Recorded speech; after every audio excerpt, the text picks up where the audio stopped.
Good morning students. आज हम पढ़ेंगे बैंकों में खोले जाने वाले खातों के प्रकार कि बैंकों में कितने प्रकार के अकाउंट खुलवा सकते हैं। तो उसमें अपने सबसे पहले आता है सेविंग बैंक अकाउंट यानी बचत खाता। बचत खाता क्या होता है? ये प्राय मध्यम वर्गीय नौकरी पेशा वर्ग के जो लोग होते हैं उनके द्वारा खोला जाता है। 500 रुपये की राशि से भी खोला जा सकता है। अलग अलग बैंकों का अलग अलग मिनिमम अमाउंट होता है। इन खातों पर धनराशि पर ब्याज की दर कम होती है। ऐसे खातेदारों को चेक की सुविधा भी प्रदान की जाती है।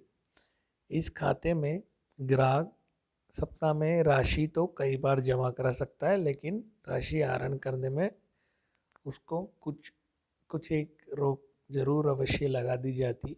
हर बैंकों के थोड़े अलग अलग नियम होते हैं। तो सेविंग अकाउंट बेसिकली सेविंग करने के लिए खुलवाए जाते हैं, जिसमें ब्याज की दर कम होती है। नेक्स्ट आता है अपना करंट अकाउंट यानी चालू खाता। तो करंट अकाउंट किसके द्वारा खुलवाया जाता है? जो व्यापारियों, उद्योगपति, पूंजीपतियों आदि को सुविधा देने की दृष्टि से बैंक में चालू खाते में जमाएं स्वीकार करते हैं। तो इस खातों से बैंकों के कार्य समय में जमाकर्ता चाहे जितनी बार जमा पूंजी निकाल सकता है या रुपया जमा करा सकता है। इसमें कोई बाउंडेशन नहीं होती। करंट अकाउंट में कभी भी आप पैसे जमा कराओ और निकाल लो। तो इस प्रकार के जो खाते होते हैं, इस पर जमा राशि पर सामान्यतः कोई ब्याज दे नहीं होता। कभी कभी कुछ बैंक तो जमाकर्ताओं से कुछ सेवा शुल्क यानी सर्विस चार्ज भी वसूल कर लेते हैं। नेक्स्ट आता है अपना स्थायी जमा खाता यानी फिक्स डिपॉजिट अकाउंट। तो ये भी एक निश्चित अवधि हेतु रकम जमा करवाने के लिए बैंक में सावधि जमा खाता खोला जाता है। सामान्यतः इसकी जो अवधि होती है वो 3 महीने से 5 वर्ष की होती है। तो इस फिक्स एफडी जिसको कहते हैं, तो इस एफडी में रकम जमा करवाने पर बैंक में क्या एक जमा रसीद देगा बैंक, जिसमें पुनः लौटाने पर ही जमाकर्ता को राशि लौटाई जाती है।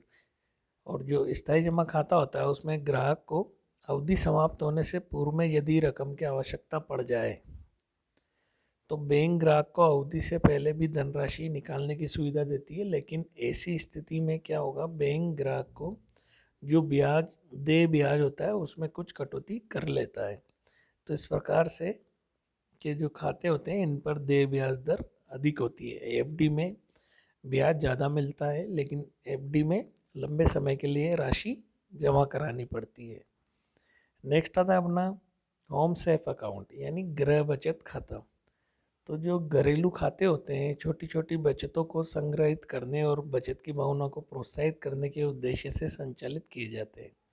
तो इस खाते के अंतर्गत बैंक ग्राहक को एक गुल्लक दे देते हैं, जिसे ग्राहक घर ले जाकर सुविधा अनुसार थोड़ा थोड़ा धन उनमें डालते रहते हैं। कुछ समय बाद वे इस तरह की गुल्लक को बैंक में लाते हैं, जहां गुल्लक में जमा राशि निकालकर ग्राहक के खाते में जमा कर दी जाती है। तो इस रकम पर बैंक द्वारा देय ब्याज दर बहुत कम होती है। यानी आप घर पे जो सेविंग करते हैं वो वाली सुविधा बैंक भी देता है आपको। एक होता है अनिश्चितकालीन जमा खाता, अनसर्टन पीरियड डिपॉजिट अकाउंट। तो इस तरह का जो खाता होता है वो एक अनिश्चित काल के लिए रकम जमा करवाई जाती है इसमें, जो विशेष परिस्थिति में ही निकाली जा सकती है। इस प्रकार की जमाओं पर ब्याज दर सबसे अधिक होती है। तो इस प्रकार के खाते की सुविधा भारत में नहीं दी जा रही है। अभी अभी भारत में इस तरह की सुविधा नहीं देते हैं। नेक्स्ट आता है अपना दीर्घकालीन जमा योजना। तो दीर्घकालीन जमाएं जो होते हैं वो विनियोग के उद्देश्य से 7 साल या उससे लंबी अवधि के लिए जमा करवाई जाती है। तो इस जमाओं योजना के अंतर्गत पुनर्विनियोग की सुविधा भी प्रदान की जाती है। बैंकिंग संस्थाएं इस प्रकार के खोले गए खातों में निरंतर नवीनता लाती रही है, ताकि वे अधिक से अधिक जमाओं का संग्रह कर सके। यानी नए नए तरह के अकाउंट बैंक खोलने जा रही है।